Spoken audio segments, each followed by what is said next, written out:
మరొక hi friends, welcome to my channel. అందరూ బాగున్నారా? మేమైతే బాగున్నాం. ఈరోజు కర్రీ వచ్చేసేసి ఎండు రొయ్యలు చింతచిగురు కర్రీ అన్నమాట. టేస్ట్ అయితే సూపర్గా ఉంది.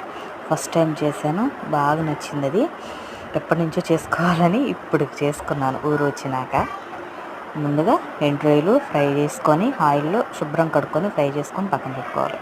పక్కన పెట్టుకొని వేరే గిన్నెలో ఆయిల్ వేసుకొని ఉల్లిపాయ పచ్చిమిర్చి వేయించి దాంట్లో రొయ్యలు వేయాలన్నమాట. రొయ్యలు వేగినాక కొంచెం ఉప్పు కారం పసుపు వేసి కలుపుకొని చూడండి కలుపుకొని అలా కలుపుకొని కొద్దిసేపు ఉంచుకున్నాక చింతచిగురు కడుక్కొని చింతచిగురు పెట్టేసేయాలి. చింతచిగురు పెట్టి మూత పెట్టి ఉడికించాలన్నమాట. మూత పెట్టి ఉడికిస్తే బాగుంటుంది. చూడండి ఇంకంతే, కలిపేసుకొని దించేసుకోవటం. నచ్చితే లైక్ చేయండి, షేర్ చేయండి ఫ్రెండ్స్. బాయ్.